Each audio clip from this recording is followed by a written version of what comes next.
तो जैसा कि हमने पिछले एपिसोड के आखिर में देखा था कि फेंगवान लूफेन को ट्रेनिंग दे रहा था और लूफेन की ट्रेनिंग लगभग खत्म हो चुकी है। बस अब उसको फेंगवान ये कह के चला जाता है कि सारी चीजें उसके हिसाब से नहीं चल सकती, जो कि एक सच भी है। मगर जितना उसने आज सीखा तो वो उसके आगे फ्यूचर के लिए टेम्पररी तो ठीक ही है, लेकिन इसके आगे उसे खुद ही ट्रेनिंग करनी पड़ेगी। एडिशनली फेंगवान ने उसको ये भी कहा था कि जो उसकी बॉडी के अंदर टाइम लॉर्ड उसने कैद करके रखा हुआ है तो वो कभी भी उसको खुद को लीड करने ना दे। आसान अल्फाजों में बहकावे से उसे बचाने की फेंगवान उसको एक सलाह दे रहा था और कुनलुन माउंटेन पर भी उसको जाने के लिए वो इंसिस्ट करता है, क्योंकि उसे पता है कि लूफेंग के माइंड में बहुत सारे ऐसे सवालात हैं जो कि कुनलुन माउंटेन पर ही जाकर उसको मिल सकते हैं। तो अब आगे तो इस पार्ट की शुरुआत बर्फीले तूफान से होती है, जहां कुछ लोगों को हम बहुत ही मुश्किल में देखते हैं। वो किसी चीज को सबड्यू करने की कोशिश कर रहे थे, जिसमें बहुत सारे उनके आदमी बर्फ में इस तरह रस्सियां लेकर उस चीज को सबड्यू करने के लिए एक साथ जोर लगा रहे थे। जब सीन मुड़ा तो पता चला कि वो एक बेयर मॉन्स्टर था जिसके 4 हाथ थे, बिल्कुल बेंटेन के उस 4 आर्म्स एलियन की तरह। ऑब्वियस सी बात है कि 4 हाथ होंगे तो इतने सारे लोग तो लगेंगे ही, मगर चाहे वो कितने भी इंसानों को इकट्ठा करके इस बेयर मॉन्स्टर को सबड्यू करने की कोशिश करें, मगर वो उनके कंट्रोल में नहीं आ रहा था। जब उन्होंने देखा कि ये सबड्यू नहीं होगा तो उसी वक्त ही हमें एक न्यू कैरेक्टर से मिलाया जाता है, जिसका नाम अभी के लिए मुझे तो नहीं पता, लेकिन आगे जाके पता चल जाएगा और आप लोगों को भी बता दूंगा। तो वो एंट्री मारता है, वो कुछ ही अल्फाज कहता है और आसमान से बिल्कुल फेंगवान की उस ब्लड की तरह कुछ चीजें गिरती हैं, जो कि इतनी स्पीड में थी कि उस बेयर मॉन्स्टर के आर पार हो जाती हैं और बहुत ज्यादा खून लॉस्ट करने की वजह से बेयर मॉन्स्टर अपने पैरों पर कमजोर हो गया। और इंसानों ने जब हल्ला बोल दिया और साथ में उस कल्टीवेटर ने भी, तो पूरे 3 महीनों के बाद ये उनका पहला शिकार था। मतलब कि ये लोग यहाँ पर 3 महीनों से भटक रहे हैं। पीछे उसका एक सबऑर्डिनेट उसको लॉर्ड करके बुलाकर कहता है, माय लॉर्ड अब हमको क्या करना चाहिए। तो जो उनका लॉर्ड होता है वो कहने लगा, दोबारा से बर्फीला तूफान आने वाला है, मैं चाहता हूँ कि तुम लोग कहीं जाकर छिप जाओ, क्योंकि हम ऑलरेडी ही बहुत सारे लोगों को लॉस्ट कर चुके हैं। ये मिशन बहुत ही ज्यादा इम्पोर्टेंट है, हम रेकलेस नहीं होंगे, इसलिए टॉप प्रायोरिटी यही है कि हमें बर्फीले तूफान के थम जाने के बाद ही आगे बढ़ना होगा, जिससे वक्त तो जाया होगा लेकिन हमारी एनर्जी नहीं। तो वक्त के गुजरते गुजरते हमें पता चला कि वो जितने भी लोग थे जो कि इस बेयर मॉन्स्टर को सबड्यू करने की कोशिश कर रहे थे, तो वो यहाँ पर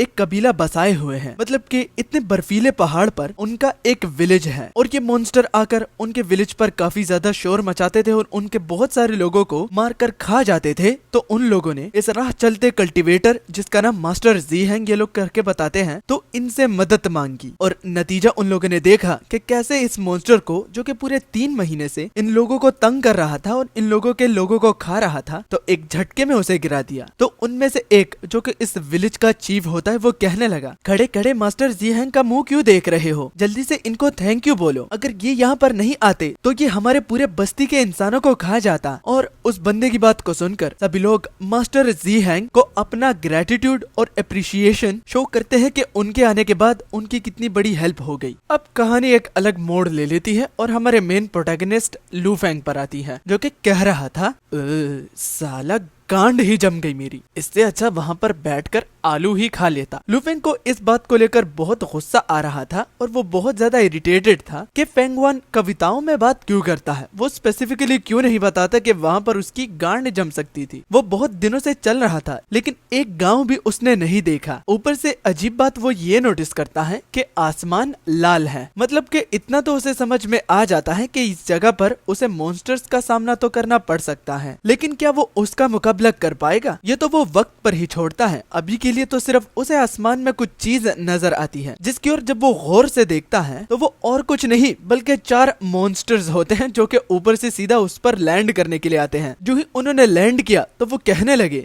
आखिर कौन है वो जिसने हमारी टेरिटरी को इन्वेड करा। और बस हमारे कैरेक्टर के तो तोते उड़ गए। वो कहता है कि काली जबान मेरी, मैंने ये कहा ही क्यों कि यहाँ पर उसको मॉन्स्टर का सामना तो करना पड़ सकता है। और उसके अगले पल ही वो सब कुछ हुआ। उनमें से एक टाइगर मॉन्स्टर होता है, जो कि लूफेंग की ओर देखकर बोलने लगा कि तुम इंसानों में बहुत ज्यादा जोश आ चुका है, वो भी इतना जोश कि तुम लोगों को ये भी नजर नहीं आ रहा कि एक ब्लिजर्ड आ रहा है और तुम लोगों को यहाँ पर पिकनिक करने के लिए आना है। ब्लिजर्ड का अगर मैं तुम लोगों को बता दूं, जिन लोगों को समझ में नहीं आता, तो ये बर्फीले तूफान को ही कहते हैं। तो लूफेंग जवाब में कहता है, भाई साहब मैं तो बस यहाँ से गुजर रहा था, क्या मैं जाऊं? तो वो टाइगर मॉन्स्टर उससे कहता है कि अब ये कौन सा मजाक हो रहा है? तुम इतनी खतरनाक जगह से सिर्फ गुजर रहे थे, क्या तुम अकल के अंधे हो कि तुम्हें नजर नहीं आ रहा कि यहाँ पर क्या हो रहा है और ये जगह कितनी खतरनाक है? मगर खैर, वो उसकी सफरिंग को खत्म कर देगा। दिखने से ही वो जमा हुआ है, तो वो मर के उनका फायदा ही क्यों नहीं करता? टाइगर मॉन्स्टर ने जो ही लुफेंग पर हमला करना चाहा, तो लुफेंग उसको फाइटिंग स्टैंड्स में देखकर कहता है, धत्तेरी की, लास्ट टाइम जो मेरी फाइट हुई थी तो उससे तो मेरे घाव अब तक भरे ही नहीं है। अब ये मत कहना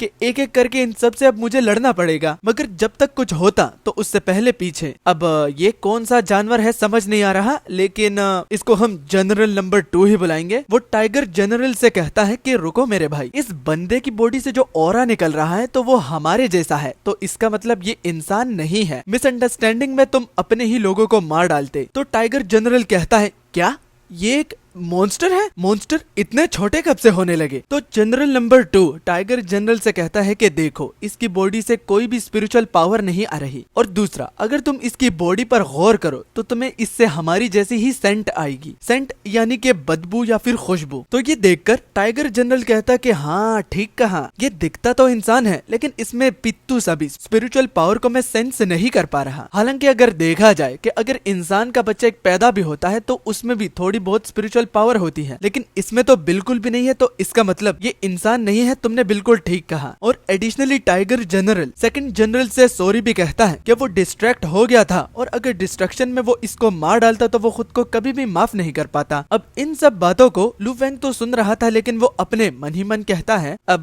क्या बताऊं, क्या किस्मत है, इंसानों के बाद मॉन्स्टर ने ही मेरा मजाक उड़ाना शुरू कर दिया। यहाँ पर ये लोग मेरी रोस्टिंग तो कर रहे हैं, लेकिन मेरी जान बच रही है। मुझे इससे बढ़कर और क्या ही चाहिए? बस अपने मुंह को जिप अप करके बस इनकी बातों को एक कान से सुनो और एक कान से निकाल दो, तो खुद ब खुद ये लोग मुझे यहाँ से जाने देंगे। वैसे सुनने में काफी बुरा लगता है कि जब एक डीमन ही आपको रोस्ट कर रहा होता है। क्या ये मॉन्स्टर्स का कैरी मिनाटी है क्या? तो बाकी के जितने भी जनरल हैं तो वो टाइगर जनरल से कहते हैं, भाई अगर ये सच में एक मॉन्स्टर है तो हमें इसको यहाँ से जाने देना चाहिए। मगर अब भी टाइगर मॉन्स्टर को ये शक हो रहा था कि ये इंसान ही होगा, तो इसी चीज को नजर में रखते हुए लुफेंग अपनी शर्ट को ही उतार देता है और वो कहता है कि अब इस अकल के अंधे को समझ में आ जाएगा कि मैं कोई इंसान नहीं हूँ। वो रिस्क तो उठाता है क्योंकि अब तक उसके घाव भरे नहीं, लेकिन अपनी क्लॉक को उतार कर वो कहता है, देखो मेरे भाइयों, मैं तुम्ही में से ही एक हूँ। माफ करना, तुम्हारे इस चरणों में मैं आपके सामने आया और आपकी प्रेशियस जगह पर मेरी कदमें आई, इसके लिए सॉरी भाई। क्या अब मैं जा सकता हूँ? मैंने बस इंसानों के कपड़े पहने हैं ताकि मैं इस अपने हाफ डीमन फॉर्म को छुपा पाऊँ, क्योंकि अगर उनको पता चला तो वो मुझे वहीं पर ही मौत के घाट उतार देंगे। तो क्या अब तुम लोगों को मेरी बात पर यकीन आ रहा है? ये कहते हुए लुफेंग को जरा भी अच्छा नहीं लग रहा था, लेकिन वो कहता है कि भाड़ में गई मेरी डिग्निटी, इस जगह से पहले बाहर निकलो फिर देखा जाएगा। होपफुली अब लोग ये मुझे जाने देंगे। अब मंकी जनरल और वो बीच में चूहा जनरल है जो भी है, और टाइगर जनरल तो कन्विंस हो गए थे कि ये एक मॉन्स्टर है, लेकिन ये जो हिप्पो जनरल था तो ये उनकी तरफ देखकर कहता है, मजाक मत करो, ये तुम लोगों को मॉन्स्टर दिख रहा है? हाँ, इसके शोल्डर पर चेहरा है जो कि बहुत अनयूजुअल है, लेकिन ये साबित नहीं करता कि ये एक मॉन्स्टर है। चेहरे के अलावा अगर देखा जाए तो ये बंदा इंसान ही नजर आ रहा है। जो कि सुन टाइगर जनरल हिप्पो जनरल के पीछे एक कस कर देता है और कहने लगा, तुम्हारी अकल भी तुम्हारे घुटनों में है, तुम कैसे बॉडी शेमिंग कर सकते हो? क्या हम लोगों ने तुमको कभी चढ़ाया कि तुम एक आलू की तरह दिखते हो या फिर एक गुब्बारे की तरह तुम्हारा शरीर है? नहीं ना,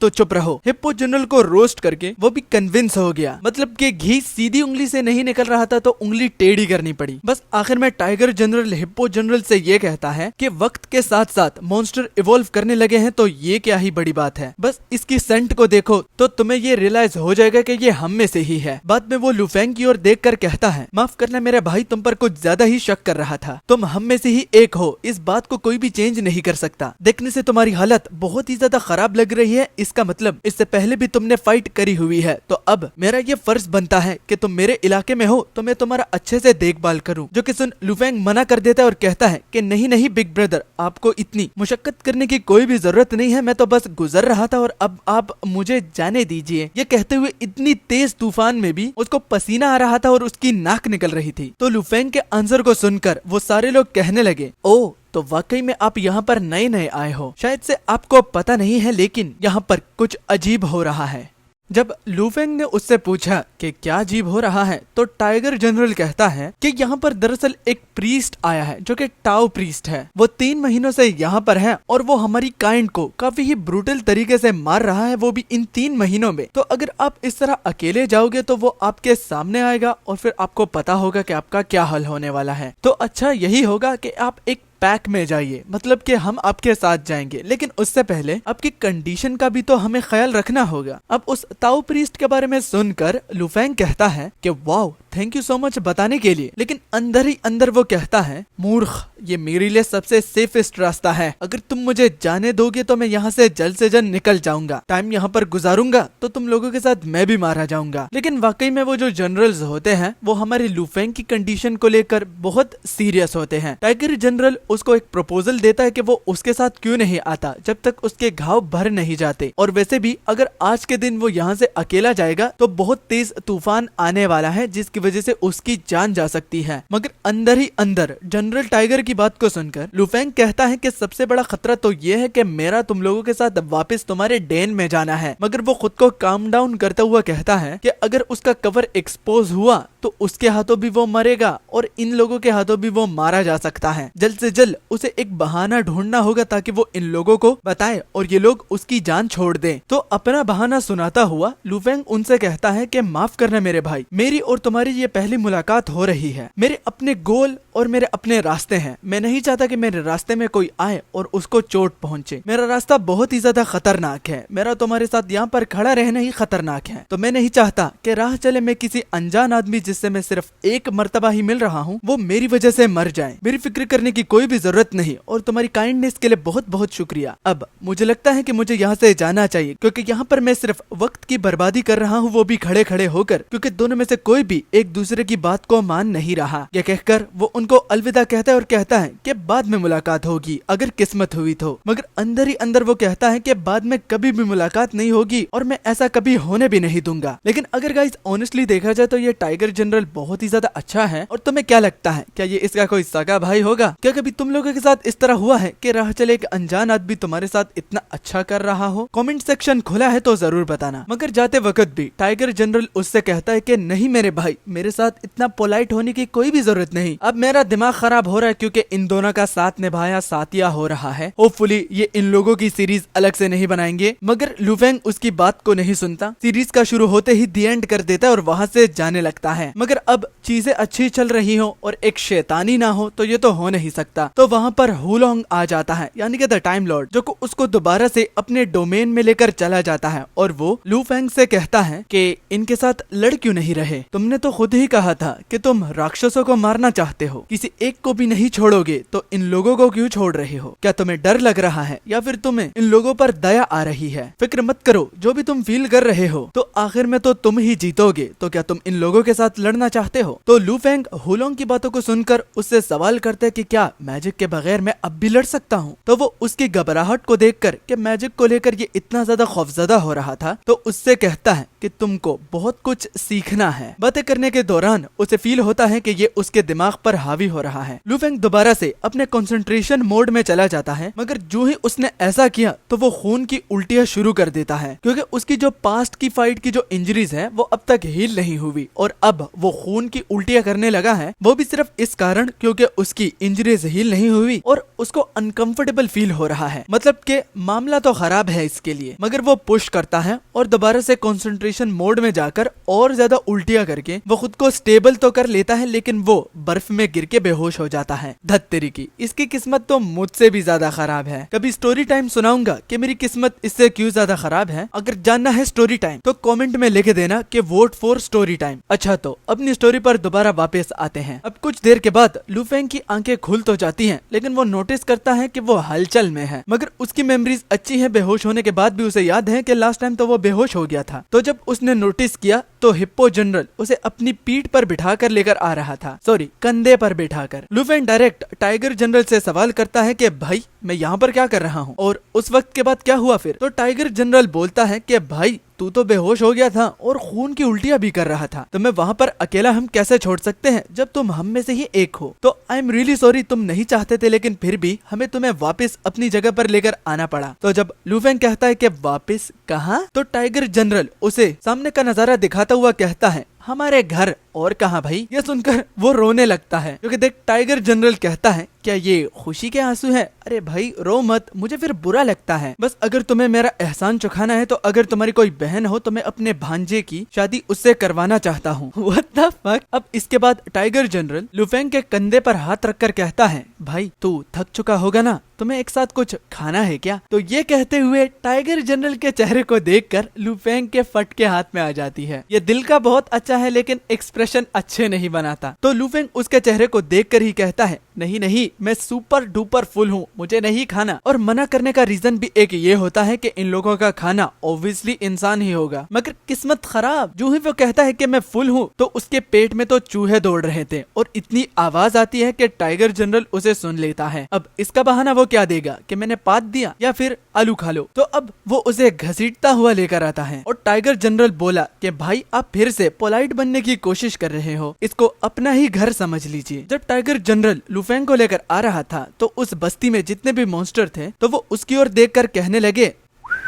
ये छमक चल्लो कौन है? ओए शाकाला का बूम बूम की पेंसिल, आलू खाना है? तो अगेन दोबारा कह कर भी कि नहीं नहीं उसे नहीं खाना, बस उसका ये पेट खराब है, तो वो उसको जाने ही नहीं दे रहा था। और यही बात लू फेंग को बहुत ही ज्यादा फ्रस्ट्रेट कर रही थी। इसके बाद पीछे जो टाइगर जनरल खड़ा होता है वो लू फेंग से कहता है कि भाई मैंने देखा, आपको प्रिटेंड करने की कोई भी जरूरत नहीं है। ये कहकर लू फेंग एकदम से चौकन्ना हो जाता है और उसके पैरों तले जमीन खिसक गई। वो एस्यूम करने लगा कि क्या इसने मेरा मंत्रा देखा, क्योंकि ये देख भी सकता है। इस टाइप के मॉन्स्टर जो कि ताऊ प्रीस्ट से लड़ते हैं तो उनको ये चीजें बहुत जल्दी ही दिख जाती हैं। तो खुद को वो बहुत ही डिफिकल्ट सिचुएशन में पाता है और उसको अब ये रियलाइज होता है कि जब टाइगर जनरल ने ये कहा कि कुछ खाना चाहते हो तो उस खाने का मतलब और कुछ नहीं बल्कि वो खुद ही था। तो मौके का फायदा देख वो उल्टे पैर भागने लगता है, मगर मालूम हुआ कि टाइगर जनरल तो कुछ और ही कहना चाहता था। अगर उसके विचार जैसे लू फेंग सोच रहे वैसे थे तो वो कब का उसे मार चुका होता। भागते भागते वो दोबारा से गिर जाता है और टाइगर जनरल यही कह रहा था कि तुम बहुत ज्यादा घायल हो, मैं देख चुका हूँ, क्योंकि कुछ देर पहले तुम्हारी डिमोनिक एनर्जी एकदम से बर्स्ट कर गई और अब गायब है। इस स्टेट में वो लू फेंग से कहता है कि आपको यहाँ पर रेस्ट कर लेना चाहिए और वो एडिशनली ये भी कहता है कि यहाँ पर आपको कोई भी जज नहीं करेगा, क्योंकि ऑलरेडी ही उसने सबको वार्न कर लिया कि जो भी इस पर उंगली उठाएगा तो वो उसकी उंगली ही काट डालेगा। तो रिलैक्स, यहाँ पर खाइए और अपनी बॉडी के हील होने तक रुकिए। और आखिर में टाइगर जनरल ये भी पूछ लेता कि वो भागा क्यों। तो लू फेंग उससे कहता है मुझे एक्सरसाइज करना अच्छा लगता है जब मैं भूखा होता हूँ और मैं खाना खाने वाला होता हूँ, मगर अंदर ही अंदर वो कहता है कि जैसे तुम्हारे फेस रिएक्शन थे तो भाई कोई भी डर जाएगा। समझ गया, तू दिल का बड़ा अच्छा है लेकिन तुम्हारा चेहरा भाई इस पर यकीन नहीं कर सकते। और अब आखिर में अगेन टाइगर जनरल वैसे ही चेहरा बनाते हैं जैसे कि उसने पहले बनाया और लू फेंग डर गया। वो अगेन उसको खाने की याद दिलाता है, जिसको देखकर लू फेंग कहता है देखा इसी चेहरे की बात कर रहा था, लेकिन खैर जल्द ही मुझे इस चेहरे की आदत पड़ जाएगी। मगर फिर से जब वो चेहरा बनाता है तो अब लू फेंग उससे कहता है कि देख बड़े भाई, ये हाथ जोड़कर तुमसे बोल रहा हूँ, तू दिल का बहुत अच्छा है, लेकिन ये जो तुम्हारा चेहरा है ना तो ये तुम्हारे अल्फाजों के साथ मैच नहीं करता। तो तुम ऐसा करो, जब भी तुम अच्छी बात कहो तो अपना मुंह मोड़ लो, वरना अच्छा लगने के बजाय मैं अपने पैंट ही गीली कर दूंगा। इन दोनों के बॉन्ड को लेकर मुझे काफी ही ज्यादा हाई एक्सपेक्टेशन है। होपफुली हम टाइगर जनरल को खोएंगे नहीं। और बताना अब तक स्टोरी कैसी लग रही है, फिक्र मत करो, इसके बहुत ज्यादा चैप्टर्स हैं, बस दिक्कत ये है कि इसको मुझे ट्रांसलेट करना पड़ता है। मगर खैर तुम लोगों के लिए कुछ भी। चैनल पर नए हो तो चैनल को सब्सक्राइब करना, वीडियो को हाइप अप भी करना और लाइक भी कर देना। जिसके बाद अगले सीन में हम दोबारा से अपने फेंग वान को देखते हैं। फेंग वान जो कि अपने उसी दोस्त के पास आया है जो कि वो पहला बंदा है जिसका वो फ्यूचर नहीं देख सकता, जैसे कि वो लू फेंग का नहीं देख पा रहा था। फेंग वान के आते ही वो बंदा फेंग वान से कहने लगा मेरे भाई, तुमसे मिलने के लिए मैं इतना ज्यादा उतावला हो रहा था, ये समनिंग हो रही थी, लेकिन मैं वहाँ पर गया नहीं क्योंकि मुझे तुमसे बहुत कुछ चीजें जानना था और इसी का ही मैं कब से वेट कर रहा था। जिनमें से एक चीज तो हुलोंग की सील है जो कि आज या कल इन दोनों में से एक तो उसे तोड़ने वाला था, लेकिन जो ये इंसिडेंट हुआ है तो इसकी वजह से इन लोगों को अपना कवर ब्लो करना नहीं पड़ रहा था। अब यहाँ पर मेरी एक थ्योरी है, ये दोनों मिलकर लगता है डीमन जनरल्स को खत्म करना चाहते हैं, जिसको हमने अपने पहले पार्ट के आखिर में देखा था, या फिर इनके अपने ही कुछ इरादे हो सकते हैं। लेकिन जितना मुझे इनकी बातों से समझ में आ रहा है तो हुलोंग को बाहर छुड़ाना इन लोगों के प्लान में से ही एक था, इसलिए तो मीटिंग तक हो रही है लेकिन ये दोनों जा नहीं रहे। एडिशनली फेंगवन उसको लुफेंग के बारे में भी बताता है। जब उसने कहा कि उसको मारा या नहीं तो फेंगवन कहता है कि नहीं, मैंने उसे नहीं मारा। जब पूछा क्यों नहीं मारा तो फेंगवन रिवील करता है कि वो आगे जाकर हमारा हेल्पर होगा, जो कि सुनकर उसको हंसी आती है, लेकिन वो कहता है कि हेल्पर, वो हमारी कैसे हेल्प कर सकता है। तो फेंगवन रिवील करता है कि जो हुलोंग जिसको छुड़ाने की हम बात कर रहे हैं और उसका इस्तेमाल चाहते हैं तो वो उसकी बॉडी में सील है। फेंगवन लुफेंग को लिटिल डेविल कह के सामने खड़े अनजान पर्सन को बताता है। जब उसका पूरा नाम पूछा तो यहाँ पर हमें कहानी में एक ट्विस्ट देखने को मिलता है। दरअसल लुफेंग जिसका डिसेंडेंट है तो ये बंदा उसको जानता है और वो लुफेंग के ग्रैंडफादर को अपना पार्टनर कह के बुलाता है। अब तुम लोगों को क्या लगता है कमेंट में बताना कि ये बंदा क्या ये एक इमोर्टल है जो कि अब तक जिंदा है और मौके का वेट कर रहा था। जरूर बताना कि आगे तुम लोगों की क्या एक्सपेक्टेशन हो सकती है। स्टोरी में तो लग पता जाएगा, मगर जिस तरह के ये लुफेंग के ग्रैंडफादर को अपना पार्टनर कह के बुलाता है तो वो ये भी बोलता है, आज तुम यहाँ पर मौजूद भी नहीं हो लेकिन किस्मत हम दोनों को मिला ही रही है। आज तुम नहीं लेकिन तुम्हारा डिसेंडेंट मेरा एक आगे जाकर हेल्पर बनने वाला है। कमाल की किस्मत है। जबकि जब अगला सीन दोबारा से लुफेंग पर जाता है तो सामने खड़े प्लेट में सूप को देखकर वो बहुत ही ज्यादा हैरान था। अब हैरानियत इस बात की नहीं थी कि वो इंसान का गोश्त था, बल्कि हैरानियत इस बात की थी कि वो एक आम खरगोश का गोश्त खा रहा था और उसका सूप भी। ये उसके लिए एक बहुत ही शॉकिंग न्यूज है, क्योंकि मॉन्स्टर को तो इंसान को खाना चाहिए, ना कि इस तरह के जानवरों को। जब फेंगवन जनरल टाइगर से कहता है सुनो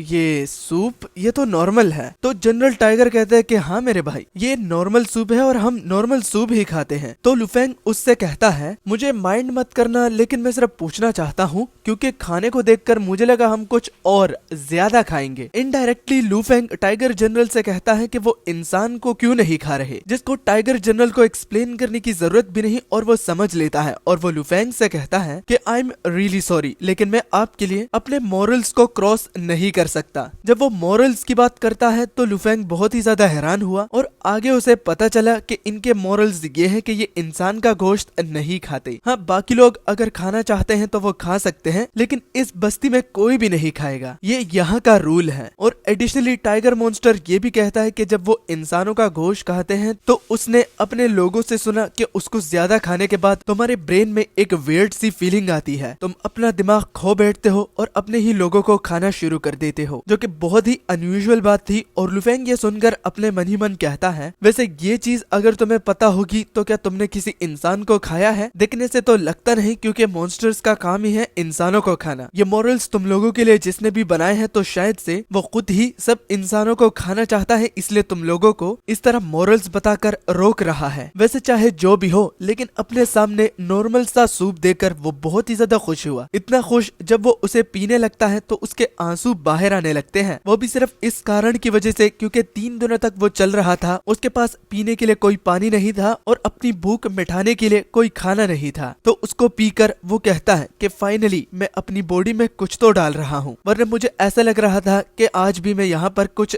ढंग का नहीं खा पाऊंगा। मगर अगेन उसकी किस्मत हमने इस सीरीज में देखा कि बहुत ही ज्यादा खराब है। तो जब वो सूप को निगलने वाला था तो उसके मुंह पर एक लात आके पड़ती है। सूप तो उसके मुंह से निकलकर जाया हो जाता है, लेकिन अब ये लात किसने दी, क्योंकि उसकी वजह से उसका मुंह सूज गया है। जब उसने कहा कि किस कमीने ने मुझे लात दी है, तो हम सामने एक बकरे को देखते हैं। शायद से ये बकरा होगा, नहीं है बताना, है तो भी बताना। एज ऑलवेज कमेंट सेक्शन खोला है। तो वो बकरा बहुत ही ज्यादा गुस्सा हो रहा था क्योंकि लुफेंग जो कि दिखने में इंसान है, हाँ वो है इंसान, लेकिन इनके लिए दिखने में इंसान, लेकिन इसकी सेंट डीमन की है। तो ये बकरा भी बाकी जनरल्स की तरह इंसान समझ बैठता है और वो लुफेंग को धमकी देता है कि अगर वो यहाँ से कुछ मिनटों में बाहर नहीं निकला तो वो बाकी के मॉन्स्टर्स को बुलाकर यहीं पर इसी का ही सूप बना के पी जाएगा। तो जनरल टाइगर जो होता है वो इस बकरे को बाई करके बुलाता है आबाई कि अब जरा गौर से इसे देखिए, ये एक मॉन्स्टर है लेकिन ये दिखने में बस इंसान लग रहा है। आपको इस तरह अपने ही काइंड को लात देने की कोई भी जरूरत नहीं थी। समझ सकता हूँ कंफ्यूजिंग है लेकिन ये एक मॉन्स्टर है। ये कहता हुआ जनरल टाइगर आबाई को लुफेंग से दूर कर रहा था क्योंकि आबाई ने बाइट कर रखा हुआ था, जिसका दर्द धीरे धीरे करके जब बढ़ रहा था तो लुफेंग उससे कहता है, साले चिलकुट मैं कहता हूँ मुझे छोड़ दे। क्या जनरल टाइगर की तुमने बात नहीं सुने, छोड़ मेरा हाथ। मगर आबाई तो छोड़ने का नाम ही नहीं ले रहा था। जब मामला थम जाता है तो अगले सीन में हमने देखा कि टाइगर जनरल आबाई की पास्ट की स्टोरी लुफेंग को सुना रहा था कि कैसे ब्रूटल तरीके से इसने अपनी फैमिली खो दी और ये बहुत छोटा था जब इसके पेरेंट्स को इससे छीना गया। तो अब जाकर लुफेंग को समझ में आ रहा है कि ये आबाई इस तरह एक्ट क्यों कर रहा है। जनरल टाइगर लुफेंग से माफी भी मांगता है कि एडवांस में इस आबाई के बारे में उसने नहीं बताया कि कमरे में उसके अलावा एक और बंदा भी है। तो लुफेंग इस बात को जाने देता है लेकिन उसकी ओर देखकर कहता है कि तुम्हें देखकर दुख हो रहा है, जिसका आबाई कुछ भी जवाब नहीं देता। मतलब रिस्पॉन्स में उसको कुछ भी सुनने को नहीं मिलता। मगर एडिशनली जनरल टाइगर ये भी कहता है कि सिर्फ आबाई ही नहीं बल्कि यहाँ पर बहुत सारे उसके कंपेनियंस हैं जिन्होंने सेम इसी तरह ही अपने पेरेंट्स को खोया है। बस अब ये गुस्से की जो आग है यही इन लोगों को जिंदा रख रहा है। होपफुली तुम्हें भी समझ में आ रहा होगा। और मुझे खुद भी ऐसा लगता है कि लुफेंग तुमने भी अपने पेरेंट्स को सेम हादसे में खोया है, इस वजह से तुम अकेले ट्रैवल करना चाहते थे। जो कि हमें तो पता है कि इस तरह बात नहीं है, लेकिन फिर भी लुफेंग उसे कुछ कहता ही नहीं है। अब पूरी सिचुएशन लुफेंग को समझ में आ रही थी कि यहाँ पर दरअसल माजरा क्या है और वो ताओ प्रीस्ट जो है वही इन लोगों को डिस्टर्ब कर रहा है। इसके अलावा वो जब जनरल टाइगर के ऑरा की ओर देखता है तो वो इतनी इमेंस और पावरफुल होती है कि वो कह सकता है कि जो पिछला वाला पिग मॉन्स्टर था जो कि फेंगवान के साथ ट्रेनिंग के वक्त उसने इसके साथ लड़ाई की थी, तो टाइगर जनरल उससे बहुत और कई गुना ज्यादा पावरफुल है। मगर सिर्फ टाइगर जनरल ही नहीं बल्कि इस जगह पर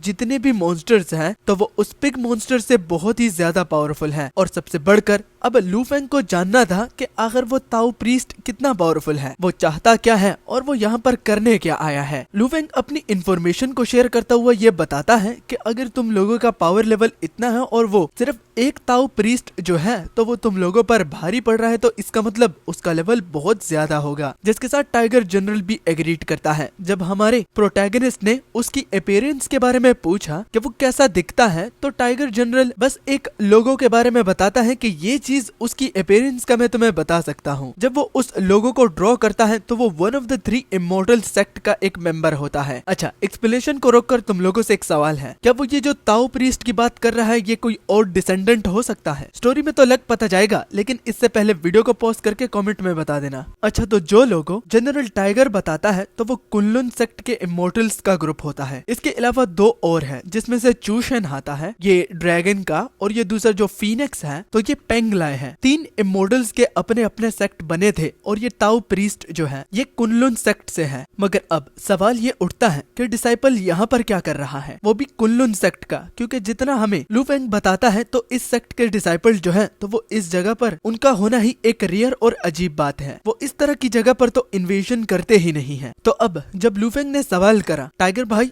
मुझे ये बताना कि क्या तुम लोगों ने कुछ ऐसी वैसी हरकत तो नहीं की ना उसको गुस्सा दिलाने के लिए? तो टाइगर जनरल कहता है कि नहीं, अगर इंसानों को खाने की बात है तो हम कब का बहुत अरसा हो गया है कि हमने उन्हें खाना छोड़ दिया, और अगर विलेज पर इन्वेजन की बात करें तो वो भी हम कब का बहुत अरसा हो गया है कि छोड़ चुके हैं। तो मुझे नहीं लगता कि हमने कुछ किया होगा। जब टाइगर जनरल ने पूछा कि क्या तुम इस लोगों को पहचानते हो तो ना छुपाते हुए लुफेंग उसे सब कुछ बता देता है कि इंसानों की दुनिया में जब वो था तो 3 सेक्ट जिनमें से एक ये आता है तो वो बहुत ही ज्यादा पावरफुल है, और उसी पावरफुल सेक्ट का एक डिसाइपल यहाँ पर है जो कि बहुत रेयरली होता है। इसलिए मैंने तुमसे सवाल करा, हो सकता है तुम लोगों की गलतियों की वजह से वो यहाँ पर आया हो, लेकिन अब जबकि क्लियर हो चुका है तो ये बड़ा ही कंफ्यूजिंग मैटर है। मगर टाइगर जनरल कहता है कि उस जैसे ताओ प्रीस्ट के लिए मॉन्स्टर को मारने के लिए कोई भी रीजन नहीं चाहिए। तो ये बात सुनकर लुफेंग बड़ा ही उदास हो जाता है, और वो खुद जो कि एक ताओ प्रीस्ट रह चुका है तो अब खुद पर उसे गर्व नहीं बल्कि घिन आती है। विदाउट रीजन एक बस्ती के मॉन्स्टर को इस तरह तंग करना और विदाउट एनी रीजन उनको जड़ से खत्म करना, ये कोई इंसानियत का काम नहीं है। खुद को नोटिस करते हुए कि वो इस मॉन्स्टर के लिए परवाह कर रहा है तो वो दोबारा से कॉन्सेंट्रेट करके कहता है, वो भी अपने मन ही मन, कि उसे क्या, उसे तो बस ब्लिज़र्ड के गुजरने का वेट है। जो ही वो खत्म होगा तो वो इन लोगों को यहीं पर ही छोड़कर चला जाएगा। इन लोगों की सुरक्षा उसकी जिम्मेदारी नहीं है। मगर देखा जाए तो लू फेंग इस बात को खुद भी एक्सेप्ट करता है कि ये तो बस अपनी नॉर्मल लाइफ को जी रहे हैं जैसे कि इंसान करते हैं। बस ये पॉसिबिलिटी कि इंसान को मॉन्स्टर से खतरा और मॉन्स्टर को इंसान से खतरा, यही चीज इन दोनों को आपस में लड़ाई करने पर मजबूर करता है। जिसके बाद वही छोटी बकरी आती है। वो लू फेंग की ओर देख कर कहती है ओए, तो लू फेंग उसकी ओर देख कर कहता है क्या? तो अब वो बकरी कहने लगी कि आई एम सॉरी, वो भी उसको बाइट करने के लिए। मगर अब भी वो उस पर यकीन नहीं करेगी। बस बॉस की बात को सुनकर वो उसको एक डीमन समझकर यहाँ पर छोड़ रही है। अगर बॉस ना होते तो वो उसको और भी ज्यादा बाइट करती। तो लू फेंग कहता है कि सॉरी कह रहे हो या फिर धमकी दे रहे हो? तो जवाब ना देती हुई वो बकरी जो टेबल पर खड़ी थी कूद कर वहाँ से जाने लगती है और जाते जाते लू फेंग से कहती है अब मेरा गुस्सा किसी और इंसान पर ना निकाल देना, ओके? मॉन्स्टर्स को गुस्सा बड़ा ही जल्दी आता है और मैं नहीं चाहती कि मेरे लिए गुस्सा जो कि तुम्हारे दिल में है उसका अंजाम किसी और इंसान को भुगतना पड़े। जो कि सुन लू फेंग कहता है कि मॉन्स्टर किसको बोला, मैं तो एक इंसान हूँ। मगर बाद में याद आने के बाद वो कहता है हाँ, उसे बहुत केयरफुली एक डीमन की तरह एक्ट करना होगा वरना उसका कवर एक्सपोज हो सकता है। चलो तो आज के लिए इतना काफी है। अगर डेली ज्यादा कंटेंट देखना चाहते हो तो मैं 20-20 मिनट की वीडियो डालना शुरू कर दूंगा जिसमें ज्यादा चैप्टर्स कवर भी होंगे और स्टोरी जल्दी प्रोसीड भी करेगी। और फिकर नोट, इसके बहुत चैप्टर्स रहते हैं। अब बाय।